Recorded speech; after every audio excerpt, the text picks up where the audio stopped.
Good evening, everyone. Today I will briefly walk you through the key GST and custom changes proposed in Budget 26-27. I will focus on what has changed conceptually, why it's matter, and how it's impact. One of the most important GST changes in this budget relates to intermediary service provided to overseas clients. Earlier, GST law treated intermediate service as a special category. Even when the service recipient was outside India, the law fixed the place of supply as a location of intermediary, that is, location of supplier in India. This meant GST was payable in India despite the service being consumed outside India. The budget removes this special rule. As a result, intermediary service will now follow the general place of supply principle, which is based on the location of recipient. Let me explain this amendment using a practical scenario. We have ABC Private Limited located in India. ABC Private Limited is not supplying goods or service on its own account. It is simply arranging and facilitating a transaction between two independent foreign parties for XYZ Incorporation in USA. For this facilitation service, ABC receives a commission of USD $10,000 from XYZ Incorporation, which is a foreign client. Under the old provision, the place of supply was considered to be the location of supply, that is, India. Because the place of supply was in India, GST was payable in India. Even though the client was outside India and payment was received in foreign currency, the service was not treated as export. Therefore, export benefits like zero rating and refund were denied. The GST burden fell on Indian intermediary. Due to this amendment, the place of supply is the location of recipient, that is USA. Since the place of supply is outside India, the service qualifies as export of service. No GST is payable in India, export benefits are available, the Indian intermediary does not bear GST burden. In simple terms, GST will now look at where the customer is, not where the intermediary is located. The next change deals with how GST value is determined when prices are revised after supply. Under the earlier GST framework, valuation was driven largely by what was agreed at the time of supply. Any price reductions or discounts that arose after the supply due to business negotiations, performance considerations, or commercial adjustments was not recognized for GST purpose unless it was pre-agreed. This created a mismatch between commercial reality and tax liability. Business ended up paying GST on value higher than what they ultimately received. The budget addresses this gap. The amendment provision allows post-sale discount to be recognized for GST valuation, subject to procedural safeguards such as issuance of credit note and reversal of proportionate input tax credit by the recipient. Let me now explain how the amendment practically changes the GST calculation. The original taxable value will be 10 lakh. GST will attract at 18%, that is 1,80,000. Therefore, the total invoice will be 11,80,000.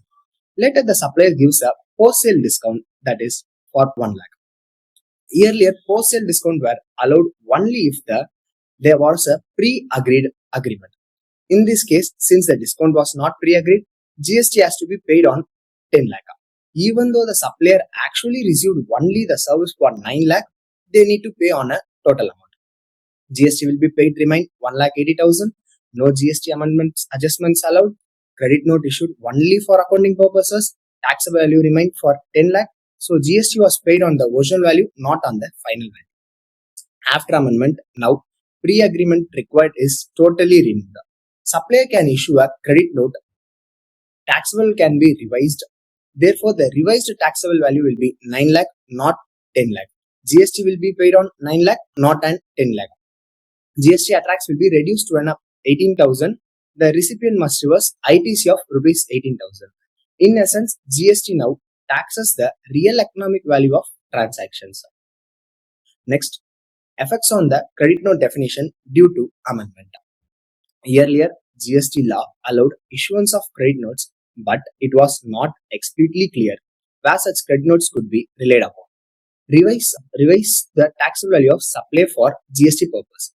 Because valuation provisions and credit note provisions operated independently, tax authorities often question GST reduction arise from post-supply adjustments. The amendment addresses this structural gap by expressing aligning the credit note provisions with valuation sections. This confirms that credit note are an integral part of the GST valuation mechanism and not merely for an accounting formality. Let me explain this with an simple example transactions between two companies. Original transaction between PQR Limited sells a machinery to Element Limited. Value of the machinery will be 5 lakh. GST attracts 18%, that is 90,000. The total invoice value will be 5 lakh 90,000. At this stage, PQR Limited will pay 90,000 as a GST to the government. Element Limited claims 90,000 as a ITC. Later, the quality issues is identified. PQR Limited agrees to reduce the price of 50,000 by issuing a credit note. Now the actual value of the machinery becomes 4,50,000 instead of 5 lakh. GST on 4,50,000 will be attracted at 18%, that is 81,000. So GST needs to reduce by 9,000. After issuing the credit note, PQR Limited will reduce its GST liability by 9,000. Element Limited reverse its ITC by 9,000. The amendment ensures that when the transaction value changes, the GST liability also changes accordingly. Next, another key reform is in the refund mechanism, especially for inverted duty structures. Earlier, provisional refund were mainly available for exports, while inverted duty structure refunds required full verification, causing long delays and wrong capital blockages. The budget extends provisional refund rules to inverted duty structure cases as well.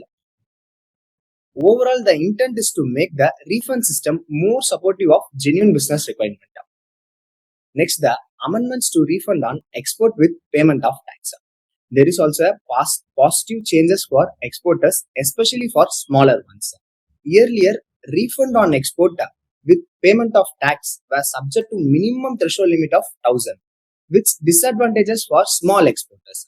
The budget removes this threshold entirely. It caused the benefit to small exporters can claim their refund. Now, eligibility for export benefit no longer depends on the volume of exports. Finally, let me touch upon custom reforms. The Union Budget 26-27 proposes comprehensive reforms in customs and central exercise to simplify the tariff structures and ease compliance. The measure focus on trade facilitation, export competitiveness, correction of duty inversion, and strengthening a trust-based custom administration while improving the ease of living. Firstly, let us look upon the reforms introduced on import for personal purposes. Rationalization of import duty on personal goods. To reduce the cost burden on individual custom duties on personal imports, it's proposed to reduce from 20% to 10%. This rationalization simplifies the duty framework and enhances affordability while reducing disputes. Passengers-friendly baggage reforms. The budget proposes a revision of baggage clearance rules for international travelers to enhance duty-free allowance and clarify temporary import and export of goods. This changes aims to address long-standing passengers' concerns and minimize a delay at airports. Relief for patients and rare diseases. Basic custom duties exemption is proposed for 17 specified drugs and medicines, including those used for cancer treatment. 7 additional rare diseases have been included under the national policy for rare disease to allow duty-free personal import of essential medical product. Now, let us look upon a reform introduced on import for commercial purposes. Faster clearance through digital process. Regular and compliant importers will be recognized under the risk management system to reduce repetitive cargo checks. Export cargo using electronic seal will be permitted direct clearance from factory premises to ports, enabling faster movement of goods. Overall of customer warehousing framework, the custom warehousing regime will transition to a warehouse operator-centric model based on self-declaration, electronic tracking, and risk-based audits. This shift the reduce officer depends approval, lower compliance cost, and improve operational efficiency. To summarize the part of indirect taxation in this budget, focus on correcting long-standing GST distortion, aligning tax law with commercial reality, improving cash flows through faster refunds, and making customs more citizen and trade friendly. Overall, it's a business positive and litigation reducing budget.